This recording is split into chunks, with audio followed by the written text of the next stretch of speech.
this is the thing about it that's so twisted. This is a person or a group of people that have millions and millions and millions of dollars, and they come across a bunch of people who need money. You have the funds to just fix their problems. Right. And instead of doing that, you manipulate them into being put in a dangerous and violent situation for your entertainment. That's the thing that makes it so exploitative. And that exists in real life, right? Like, we have the resources to take care of everybody. That's not up for dispute. The money is there. We can do it. It's so aligned with, I feel like, how so many pro-capitalists believe about this system. The owner of the game of Squid Game, he looks at Seong Gi Hun and he says, with all of your luck and hard work, you have the right to use this money any way you see fit. To describe the events of what he went through as nothing but just hard work and luck is so not just naive, it's just downright absurd. He became rich off of the backs of people that were unalive, that were exploited into all of it. That in and of itself felt like the perfect metaphor for capitalism. The facade that gets presented is that these people, all they had to do to become millionaires and billionaires was just hard work and luck. They were made off of the backs of bodies of humans. In many ways, that work was exploited. Crazy Stupid Podcast.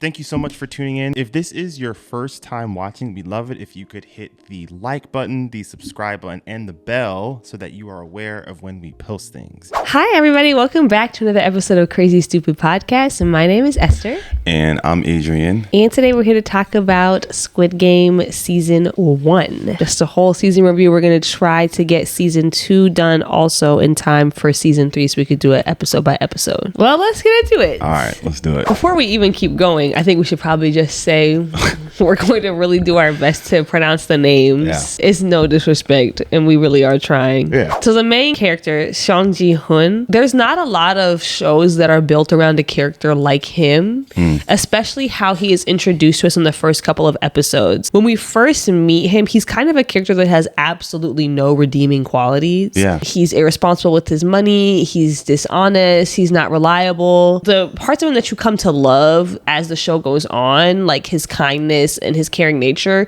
you don't really see that much in the first couple episodes. That sort of seems to develop as the games go on. Yeah. That stuck out to me immediately. Is like, it's pretty rare for there to be a main character like this. Like, there's plenty of characters that are meant to be like kind of unlikable, but there's usually meant to be something about them that you at least kind of respect, right? Like, think of like a Sherlock or like those types of characters that are like kind of unpleasant, but it's like, but they're really smart. Yeah. They have like something, and he didn't have anything like that.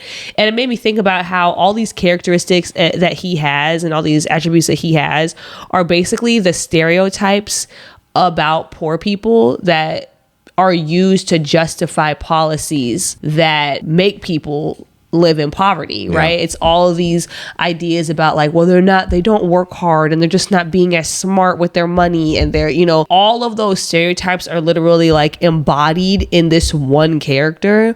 And I think that was done very intentionally to show that like, even in the worst case scenario, right? Like, even in the scenario where you say like all of the things that you are saying about this group of people are true in this one instance, even then you can still feel empathy for the things that he goes through. You can still see the way that he is kind of cornered into making a bad choice or a worse choice. You can also still say at the end of it, like he still is not deserving of any of this. Yeah. Part of what I feel like this showed was that like all of these stereotypes that we have about people in various positions in life, part of what it's saying is like, well, yeah, being in these positions can often bring out the worst in people. It puts you into positions where sometimes you have to act on your worst impulses to survive. I think what Squid Games is doing is that the bad choices it's not an indication of something inherently corrupt in these people. You could put anyone in these circumstances and they will find themselves making questionable decisions about themselves. Yes. I also think those first 2 episodes were intentional to show that like we get more context for Seong Gi Hun later. But when you first meet him, he does appear to be a person who isn't trying. Part of the point of that was to say, even in the cases where people are not trying, people are people are people are people. Yeah. They deserve certain basic things regardless. The fact that a person exists on the planet, regardless of how much effort they are putting in or not, they're here. And so they deserve to have certain basic necessities met. Right. I feel like what gets left out of the conversation when it comes to like people in poverty or homeless people is people overlook how impactful the feeling of defeat is for them in those circumstances. There are these constant barriers that you can't get over once you've passed this threshold of poverty, this threshold of you're at the lowest tier possible, trying to get out of that every single day. I feel like for people that have never experienced it, we might be overlooking and oversimplifying how hard it is to fight out of that situation every single day, 24/7. Yep. And so for the people like Seong Gi Hun that has sort of given up, that have decided a sort of nihilistic defeatist, attitude, that is a genuine cry for help. That's not inherent laziness. That's not him being a bum. That is, I have tried to do everything that people said would bring me prosperity and it didn't work. And then I tried it again and it didn't work. Obviously, this Squid Game itself is like is exploitative. Yeah. But we also see, like gambling and placing bets and all those types of things. Those are also institutions that exist to exploit people in those types of situations. They're meant to attract people who are desperate and need to win big fast. And they understand that once you can get them in that loop, they'll keep coming back and they'll keep coming back and they'll keep coming back. That is also an example of exploitation. Yeah. The other thing with what you were saying about like just that sense of defeat and all the barriers, wealth is like something that accumulates, right? So like it's easier to make more when you have some. Yes. But when you don't have anything, it becomes exponentially more difficult to get anything, right? Like there's all of these things like that are dependent on the ring below it to get into it, right? Like education, but you need to have money to get the right amount of education, and you need the education to get the job, but you need the job to get the money, and like all of these different things. Or even like people talk all the time about how like you can't get a job if you don't have an address. Right. Like there's just all of these things that like build on top of each other. And so once it all falls apart, it becomes even more difficult to climb up. And the systems that are in place for people in those situations are so broken that they're not reliable, right? One thing that I liked was when they were wrestling with the vote to end the Squid Game, you had people saying, yeah, this is violent, but outside is violent too, just in a different way. There is a socially accepted version of violence, or like a state sanctioned accepted version of violence. The irony and the absurdity that I think we're seeing with Squid Games is that like when we see a lot of these people outside of it, once they leave, they don't feel anything different really. Like emotionally, they don't feel anything different. And I think that's one of the main points that the showrunners are trying to get across of like, you think this is crazy, you think this is absurd, but there's a lot of absurdity happening in the real world also. And that I thought was really good, The dynamics within the games that were created were very interesting, because there were examples of things like you could see they're doing things better than maybe they would have in other outside of this because they have to. But then there's also times when like they recreate the same thing, right? Like that same, like that kind of tribalism, that kind of inside outside thing still becomes a problem within the games.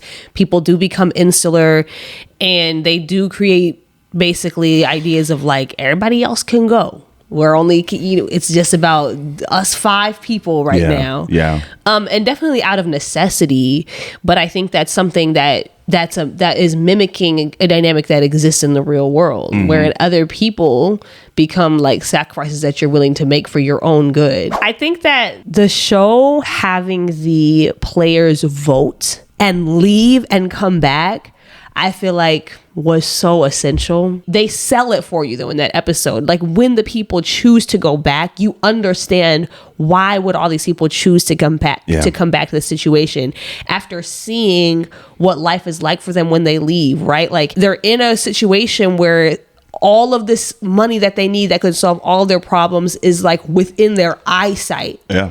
And then they leave and they're back in a situation where ahead of them is just an endless road of the same things that they have been dealing with no feasible pathway out of it. And for a lot of them, things get worse. You have Seong Gi Hun and his mom with her diabetes. You see what happens to Ali with his boss. Yeah. I want to say that I wouldn't do it. I wouldn't make the same decision. But I understand, because on the one hand, you have at least a pathway that could lead to something. And on the other hand, you have what you've been dealing with that you know is not going to go anywhere and lead to anything different. There are similar instances in real life where people say, well, they chose to do that, right? Like they made a decision to put themselves in that position. They made a decision to, do X, Y, Z, etc. So they're not being exploited. They did this to themselves. But the thing that I think makes it exploitative is like, this is a person or a group of people that have millions and millions and millions of dollars, and they come across a bunch of people who need money. Yeah. And instead of just giving them the money, like this is the thing about it that's so twisted. You have the funds to just fix their problems. Right. And instead of doing that, you manipulate them into being put in a dangerous and violent situation for your entertainment. Like that's the thing that makes it so exploitative. And that exists in real life, right? Like we have the funds, we have the resources to take care of everybody. That's not up for dispute. The money is there. We can do it.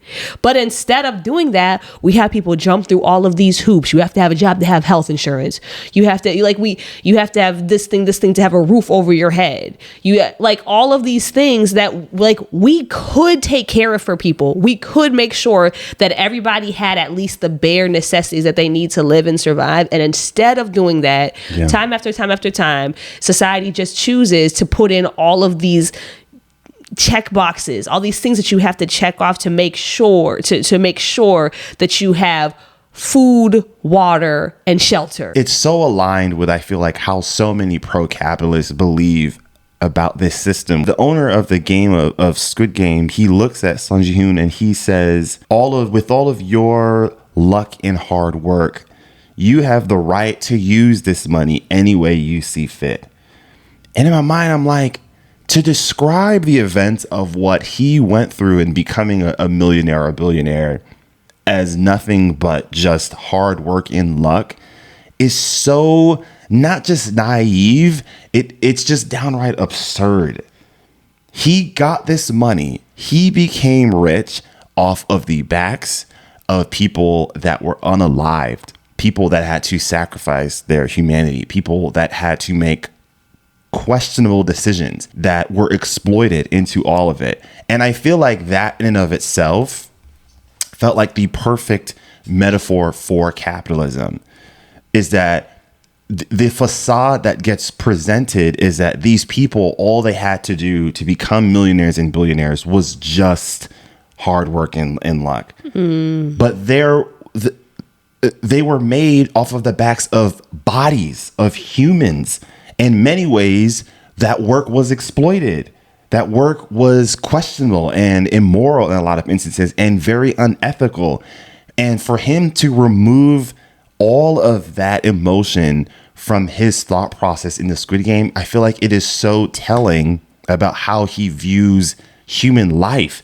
And that's why I love that line at the end where Seong Gi Hun says, like, I'm not a horse, like I'm a person. And I do feel like a lot of these billionaires have lost a portion of their humanity where they do not see people as people anymore. It's one thing to watch the games and have that perspective, but the fact that he played the games and still came out of it with that perspective, it shows the amount of dehumanization like that's going on in his mind, because these are people that you knew and spoke to and are gone now because of you, and you still have the ability to look at it in that way. The whole idea of the games is like it's an equal playing field, right? Like everybody is on the same playing field now, but they still manipulate the games in such a way at certain points that that is not true. which I think is something that you see in real life, right? Like people who are pro-capitalism say like it's an equal playing field. All you have to do is work hard. If you work hard, you can win at this game too. But like there's points in the game where like the game runners choose to, well, number one, it's all manipulated because it's you guys are designing these games. But there's that point where the food runs out and they assume that it's that one group of people with that mean guy, and it like starts this whole thing. And then what we find out later is like that's not true. They just did not give them enough food. So nobody took double portions. But they knew that by putting people in a situation of scarcity, people would start to point fingers and try to figure out who it was, and that it would cause them to fight. And then in the end, you have this horrific night where what I think they said 20 people, yes. I think 20 something people were killed overnight at the hands of each other outside of a game, right? Not in this life or death situation where it's you or them, in a situation where y'all all could have just chosen to go to bed and sleep, but you didn't do that. But like even that was manipulated, right? Like even the villains are created, they're manufactured, right? Like all of this stuff, there's no equal playing field here. These people are watching and they're manufacturing and manipulating situations to make you guys behave in certain ways for their benefit. And that is how capitalism functions. They lie and they tell us it's all up to you. You have a choice. You decide. You decide the course of your life. But what is happening is that there are people behind the scenes that are manipulating all of these levers in the system, filtering people into different places, right? That's how the prison system works. That's how we have a prison industrial complex. That's how we have a military industrial complex. That's how we have school systems, the way our school system functions. The amount of funding that your education receives is dependent on where you live. All of that is manipulation that is filtering people into different decisions that they have to make in order to just make it to the next step. It's not this equal playing field where everybody has the same shot. It's people are deciding which direction you are able to take, where you're able to move, because they understand that they can corner people into different pathways essentially. And that's exactly what we see happen in the game. They keep spewing this nonsense about equality. Everybody has an equal shot, but you guys are gaming the system. It's not fair. Squid Games is just showing you just like how inherently violent capitalism is. I think that's what's so frustrating, because even back to, I think the very first episode, when Seong Gi Hun's on the subway and he's playing that game, and the idea is like, if I lose, I get to slap you in the face. And then if you win, I give you money. On face value, the rule feels very straightforward. But as everything has gone on and he keeps losing and he finally wins, he completely forgot about the fact that his reward was money. His immediate reaction was that he was like, give me your face, I'm ready to hit you now. But those were never the parameters and the guidelines for what he was supposed to win. That experience socialized his behavior a little bit. Yep. And you see multiple examples of that throughout the entire Squid Game, where that in and of itself, obviously the games are inherently violent, but like you mentioned, the moment where like the scarcity in the food, that's going to create violence as well. Or the fact that they intentionally planned out where they would place the types of games, like the games that broke apart their communities later on created another version of violence, right? All of that plays a role that is the different isms and institutionalized versions of oppressions that we saw play out in that show all ties back to capitalism. And I feel like that's a conversation that not a lot of people want to talk about, how like there is a constant variable in any form of oppression that you are concerned with. And that variable is capitalism. Yeah, every single time. It always comes down to the money. Yes. All of these different tiers and classes and castes and things that have been created throughout American history and world history, at the end of the day, it was done in the pursuit of wealth every single time. I want to talk a little bit about the marble episode. I think that's the best episode of the entire season. I think I'd agree. It reveals a lot about the characters of the show. I think it is very telling that the two young women are the ones who chose to spend that 30 minutes humanizing each other, because everybody else chooses to you have to dehumanize the other person. You have to make their life matter less. I think it's very telling that the two young women are the one who decide to say, let's spend these last 30 minutes as human people, understanding that at the end of this 30 minutes, one of us is going to have to die. But let's take this opportunity in this horrific situation to just see each other as people in this world where nobody gets to be seen as a person. Yeah. And through that process, the other young woman makes a decision to sacrifice herself, right? Because she sees the humanity in this person and she understands you have more on the line than I do, and I'm okay with making that choice. That's also the first time that we see Kang Se-bok be emotional about the death of another player, right? She cries. It's also, I think this ties back into what we were just previously talking about, like how all of these different versions of oppression ties back to capitalism.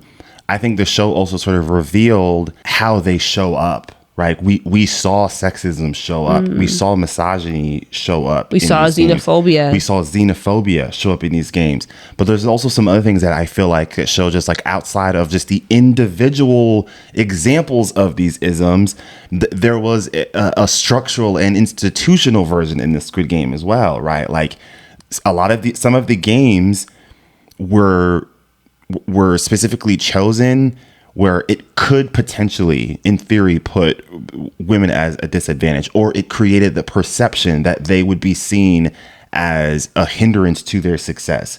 The same thing with the fear of choosing older people. They felt like there would be a nuisance. They would get in the way. They would lower our chances of success in winning the game. We even saw it with disabled people because Ali loses his fingers in his hands, and Sung-hoo was basically like, yo, keep your hand in your pocket because that might dissuade people from wanting to join up with us. All of those things impact what you would describe as exclusively merit-based, because that isn't merit-based. Right. You could have chosen games where these things would not be variables in the success for everyone there. But that isn't something that they considered. So whether that was intentional or not, the cause and effect of those Squid Games, it perpetuates those same isms that a lot of the ones that we were just talking about, you know. This idea of equality is dishonest, right? Because you're putting everybody in a situation where they're starting at the same place, quote unquote, does not equate to like equitable practice. Yeah. And that's echoed in reality, right? There's this false idea that like, well, if everybody has the same opportunity, if everybody has the same opportunity, if everybody has the same, you know, like you can choose to do this, you can choose to get these grades, you can choose to then it's equal. But we see like just because of the way society is structured, some people are at an inherent disadvantage, and just throwing the same quote unquote opportunities at everybody doesn't make it so that everybody has the same shot. They're not experiencing this in the same way. I do want to talk a little bit about the VIPs. The show is about capitalism for sure, but the fact that those VIPs were white Americans and they were like the epitome of American stereotype, I feel like there is a lot there. I remember the first thing that cued me into this was even before you see the VIPs, when you see like the main, like the guy in the black outfit, when he gets on the phone and he starts talking to somebody and he starts talking in English, I was like, they about to come at us. They about to talk about the Americans. And they did, because I feel like a lot of this talks about capitalism, but I also feel like just the fact that you are having all these American people, mostly American, some of them were not American, but mostly American people viewing and observing this violence and all this mass death of people who are not from the Western world for entertainment says a lot. There is an internal capitalist system that exists in America that creates lots of inequality and oppression and poverty within America. There is also, however, America versus the rest of the globe dynamic that exists wherein Americans benefit often materially from the dehumanizing of people in other countries. And I feel like the show also touches on that, right? Like we are very accustomed to seeing violent things happen to people in other places. We are very accustomed to seeing people in other countries live in horrifying conditions. Yeah. Like that stuff feels normal to us. We're kind of fed this idea that that's just the way it is over there. And we don't always think about the ways that like we are benefiting from what's happening to those to people in other places in the world. And I think the show was also trying to talk about that. All right, y'all. Well, those are our thoughts on season 1 of Squid Game. We would love to know what you all think about Squid Game as a whole. Try to avoid spoilers because we're making our way through season 2 all the way up to season 3. So season 1, thoughts on this season, let us know in the comment sections below. Let us know about your thoughts on Squid Game as a whole. And with that, we will see you all next time. Take care, everyone. Peace.